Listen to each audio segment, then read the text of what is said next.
Hola, bienvenidos, bienvenidas a otro video de mi canal de YouTube. Esta vez voy a responder 3 preguntas que me dejaron hace un rato ya, porque este video se los debo hace tiempo. Y las tengo acá, las escribí, de hecho, las tengo aquí en mis notitas. Y son preguntas que ustedes han dejado anónimamente, así que no tengo idea quién las dejó. Espero que las personas que preguntaron puedan ver este video para tener sus respuestas. Y las preguntas que elegí son preguntas que nos ayudan a todos cuando son resueltas, ¿ok? Que aplica a cualquier persona. Vamos a ir con la primera pregunta. Dice, ¿cuáles son las claves para mantener un cerebro joven? Súper bien, súper buena pregunta, anotadita aquí en mi Hello Kitty. Yo diría que una de las primeras claves para mantener un cerebro joven es el ejercicio. Hacer actividad física, el sedentarismo degenera bastante el cerebro. ¿Por qué? Porque cuando nosotros hacemos ejercicio se liberan hartos químicos, hartas hormonas, hartas cosas que son muy importantes para el cerebro. ¿Ok? La actividad física regular no tiene que ser actividad física así muy compleja. Salir a caminar, por ejemplo, dar paseos en la naturaleza, mantenernos activos de alguna forma, ¿ok? Levantar peso es súper importante para el cerebro. No peso así como que se van a quebrar la espalda, no. Pero levantar peso es muy importante para el cerebro. Googleelo, búsquelo. Eh, Mantiene una actividad cerebral bastante buena, un cerebro bastante joven.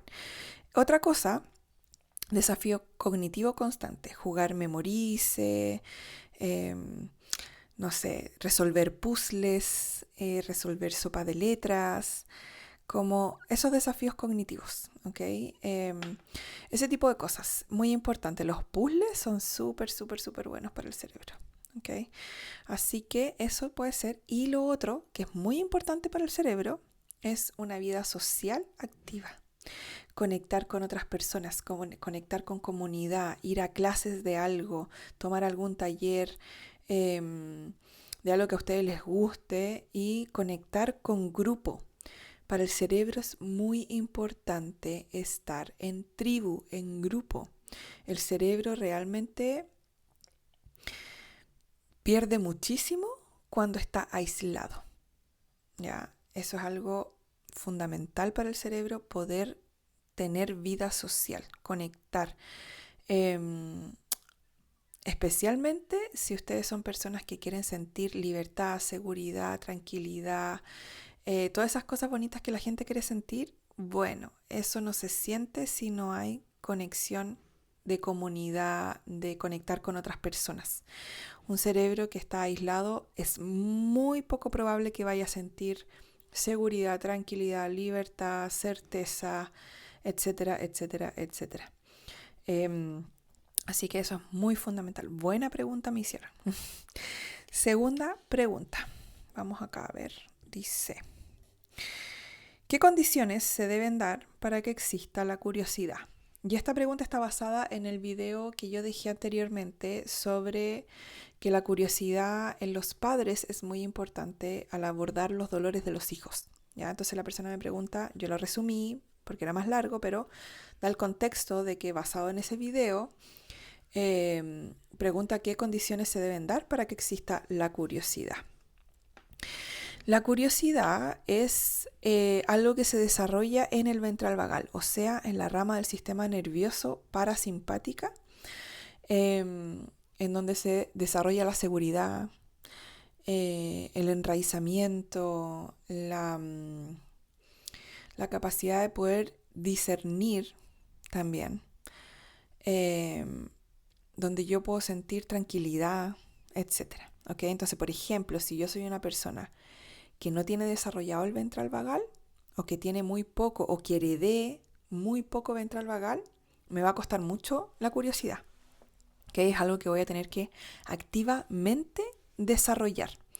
¿Ok? Entonces, ¿por qué? Porque la curiosidad requiere apertura mental. Y la apertura mental es la habilidad de poder ser flexible, ¿ok? Ante ciertas visiones, perspectivas, opiniones. Es lo opuesto a la rigidez. Entonces, tengo que ser flexible primero para poder tener apertura mental, para poder tener curiosidad. ¿Okay? Y también la curiosidad implica aceptar o poder convivir de forma saludable con la incertidumbre.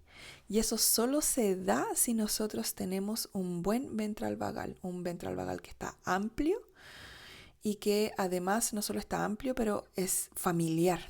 Lo visitamos bastantemente, es alguna experiencia que es diaria prácticamente. ¿Okay? Entonces, para yo poder lidiar con la incertidumbre y no sentir que me muero, que me ahogo, que algo malo me va a pasar, tengo que tener un buen ventral vagal desarrollado, amplio. ¿Okay? Y eso se puede hacer con regulación del sistema nervioso, con procesamiento de trauma, etc. ¿Okay? También es súper importante, la curiosidad implica discernimiento. O sea, el cuestionar ciertas cosas, el decir, a ver, ¿esto será verdad o no será verdad? Quiero llegar a la raíz del asunto, quiero ver de dónde viene esto. Si alguien te cuenta algo y te dice, oye, está pasando tal cosa, ya, ¿de dónde sacaste eso? ¿De dónde lo viste? ¿Cuál es la fuente? Como también implica buscar activamente estímulos, activamente desarrollo cognitivo, activamente discernimiento, y también activamente como rutinas o actividades que uno haga en el día a día en donde no haya miedo, por decirlo, o como al juicio, ¿ya? Pero para eso primero uno tiene que trabajar en el propio juicio interno, ¿okay? Entonces es un camino desarrollar la curiosidad. Cuando uno desarrolla la curiosidad también desarrolla la creatividad. Eso es algo que nosotros tenemos intrínsecamente. El tema es que con todas las experiencias que tenemos, con todos los traumas, con todas las cosas adversas que hemos vivido, eso se va achicando, se va haciendo más pequeño cada vez. ¿Ya? Especialmente si estamos en sobrevivencia, no va a haber mucho espacio para curiosidad, para creatividad, para flujo. Por eso es tan importante poder hacer bolsillos de seguridad en el día a día, de a poquito. Lo mencioné en algún otro video anterior. Porque eso va dando la experiencia interna de que sí es posible vivir seguridad, aunque sea en dosis pequeñas, pero es posible. ¿Okay? Tercera pregunta. Dice, era una pregunta larga, pero yo la resumí como a la parte más importante porque era muy larga. ¿Por qué el trauma nos hace somatizar enfermedades o accidentes? Dice la persona. Y dice, ¿es para castigarnos? No, no es para castigarnos. Eh,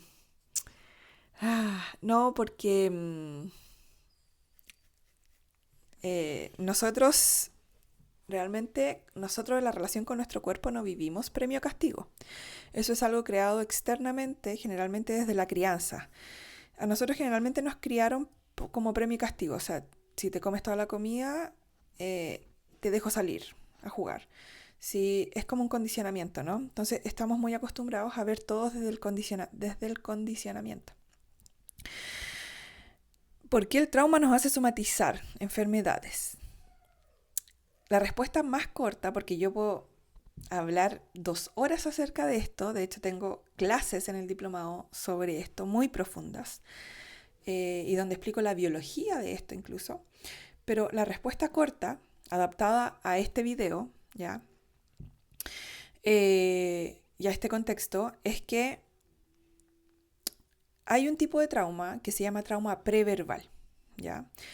Ese trauma se genera, nosotros lo vivimos, o es todas las experiencias abrumadoras que nosotros vivimos antes de que se desarrolle el lenguaje, ¿ok?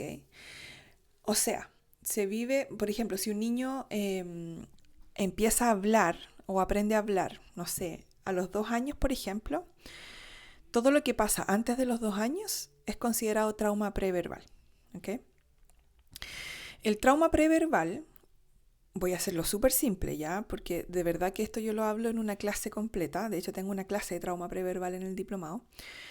El trauma preverbal o la experiencia preverbal traumática se decodifica en el cerebro sin narrativa, ¿ya? Porque el cerebro todavía no aprende a hablar y como no aprende a hablar, todavía no tiene desarrollada esa parte. ¿Cómo se ve el trauma postverbal? El trauma postverbal tiene una narrativa, o sea, tú puedes contar lo que te pasó. Yo iba en el vehículo y choqué, tuve un accidente y pude salir del vehículo, pero me dolía todo y después llegó la policía y me ayudaron. ¿Se entiende? Hay una narrativa, hay una historia que contar. Con el trauma preverbal es más complejo de trabajarlo porque, o sea, entre comillas, a mí me gusta mucho trabajar con trauma preverbal, de hecho. Es más complejo en el sentido de que no tiene algo racional como una narrativa que tú puedas tomar, ¿ya? Entonces, el trauma preverbal tiene sentidos, tiene sensaciones, tiene olores, tiene ruidos, sonidos, tiene... ¿Les ha pasado alguna vez que ustedes han dicho, ay, no sé por qué ese olor o ese ruido o este contexto me provoca algo que no me gusta, pero realmente no tengo ningún recuerdo racional asociado a una experiencia adversa con eso, ¿ya? Pero sí me provoca algo, o sea, tengo una reacción adversa ante eso, pero no puedo recordar que me haya pasado nada con eso. Ya, ese es trauma preverbal, ¿ok? ¿Por qué? Porque tu cerebro no puede generar una imagen necesariamente o generar un recuerdo explícito, ¿ok? Es implícito. Entonces generalmente es una sensación o es un síntoma, ¿ya? Especialmente si el trauma sucedió en nuestros años, en nuestro primer año de vida, cuando somos bebés o intrauterino, la expresión del trauma va a ser física, somática, porque ese trauma se guarda en los músculos, se guarda en la fascia, se guarda en las células, se guarda así. Y como se guarda así, se expresa así. Y la expresión más común son los síntomas. Entonces, por ejemplo, si ustedes tienen un síntoma que no tiene explicación, que ustedes dicen es irracional, la fobia es trauma preverbal. Porque la fobia ustedes pueden decir en realidad no es racional el miedo que tengo. Es completamente irracional este miedo. Todos los miedos irracionales son trauma preverbal, ¿ok? Entonces, yo trabajo harto con trauma preverbal. Me fascina, me encanta, lo encuentro tremendamente fascinante porque la persona no tiene que recordar absolutamente nada para poder procesar. Tiene que tener una sensación, tiene que tener un síntoma y es bastante rápido de procesar. De hecho, más rápido que el trauma postverbal, mucho más rápido, porque tiene menos capas asociadas de memoria. Entonces, y el cuerpo procesa mucho más rápido sensaciones, síntomas, las puede procesar mucho más rápido. Tiene menos complejidad, por decirlo de alguna forma. En fin, la cosa es que no es que el cuerpo te esté castigando, haciéndote sufrir, es que hay una parte de ti que en algún momento sintió eso y quedó como encapsulada dentro de ti. Y eso se siente como un síntoma, como una migraña, como un vértigo, pero no tiene, o sea, tú vas al médico y no te encuentran ninguna causa, o sea, no hay un tumor, no está pasando nada, no hay, ¿se entiende? No, te hacen exámenes de sangre, hormonales, etcétera, y tus niveles están bien. Entonces, cuando eso sucede, eso es trauma preverbal. Y eso, cuando el cuerpo lo procesa, el síntoma cesa, porque ya no tiene que gritarte que algo quedó pendiente. El síntoma, cuando es irracional, es una parte tuya gritándote que algo quedó pendiente y necesita ser completado. Entonces, es la mejor forma de abordarlo, ¿ok? Esa es mi experiencia. He tenido hartos casos bastante interesantes en donde los médicos les han dicho a mis pacientes o a mis clientes que qué hicieron para no tener el síntoma ya. y obviamente que biológicamente es inexplicable desde ese punto de vista. Entonces, ¿qué vamos a decir? No sé, proceso trauma. Así que esas son las 3 preguntas que tenía hoy día. Súper buenas las preguntas. Nadie te está castigando, tu cuerpo no está en contra tuyo, simplemente está tratando de decirte algo que conscientemente, o sea, como racionalmente, la corteza prefrontal no puede entender, ¿ya? Nosotros tenemos muy poco entendimiento de lo que nos sucede internamente.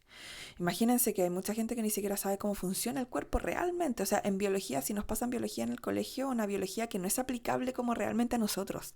Es como una biología distante. Ojalá que eso cambie, o si ha cambiado, no sé. Pero realmente tenemos muy poco conocimiento de nosotros, por lo tanto muy poco entendimiento también. Y muchas de las cosas que nosotros vivimos a nivel corporal a nuestra cabeza no le hacen sentido porque obviamente le falta mucha comprensión. Entonces seamos súper pacientes con nosotros si es posible. Y si ustedes están viviendo algo, sensación, síntoma, lo que sea, es apropiado. O sea, tiene un sentido. Que ustedes no lo puedan ver no significa que no sea apropiado. Pero todo lo que el ser humano vive es apropiado. Cualquier sensación, dolor, algo es súper apropiado. O si no, no estaríamos viviendo. Nosotros no vivimos nada inapropiado. Eso, si en algún punto quieren trabajar el trauma preverbal, por ejemplo, los espero en Reconexión. Pueden ir a marianali.com. En el menú arriba dice Trabajemos Juntas. Le hacen clic y hay 3 formas de trabajar conmigo ahí. Y nada, los espero por ahí para que nos veamos y podamos realmente procesar todo eso y hacer espacio en el cuerpo. Un abrazo grande, gracias por ver este video y la próxima vez que deje la cajita de preguntas o el enlace para preguntas anónimas, háganme preguntas, están muy buenas, me encantan sus preguntas, desafíenme con las preguntas. Les dejo un abrazo y nos vemos pronto.